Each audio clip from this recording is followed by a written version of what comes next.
তারিখ 13 নভেম্বর 2024। আজকে আমরা চেক করবো ঢাকা থেকে দিল্লি এয়ার টিকিট প্রাইস।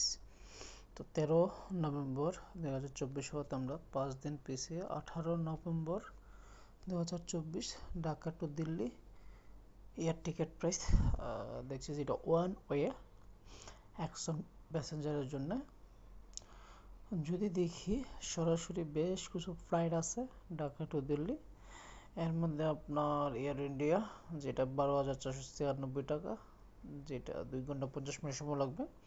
তাছাড়া 3 ঘন্টা 5 মিনিট সময় লাগবে 15,166 টাকা ইন্ডিগো এয়ারলাইন্স। যদি ফাস্টের ফ্লাইটগুলো দেখি তাহলে এয়ার ইন্ডিয়াতে ফ্লাইটগুলো 2 ঘন্টা 50 মিনিট 55 মিনিট, আর থাই এয়ারওয়েজ সহ অনেকগুলো ফ্লাইটই আছে, এগুলো ট্রানজিট নিয়ে। তবে 18 নভেম্বর 2024 বিমান বাংলাদেশ এয়ারলাইন্সের কোনো ফ্লাইট নাই।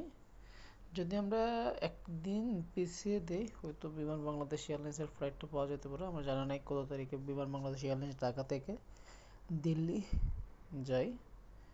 হ্যাঁ, আপনি একদিন পরেই আপনি 13,041 টাকা বিমান বাংলাদেশ এয়ারলাইন্সের ফ্লাইটে পেয়ে যাচ্ছেন, মাত্র 13,041 টাকা, যেটা আপনার 12টা যাবে এবং 2টা 15 গিয়ে পৌঁছাবে দিল্লিতে, যেটা দিনের বেলা ফ্লাইট হয়ে থাকে। তাছাড়া আপনার ব্যাগেজ পলিসি পাবেন, 30 কেজি চেকিং এবং 7 কেজি আপনার হাতে নিতে পারবেন। আসার সময় হয়তো সেম পলিসি তাদের।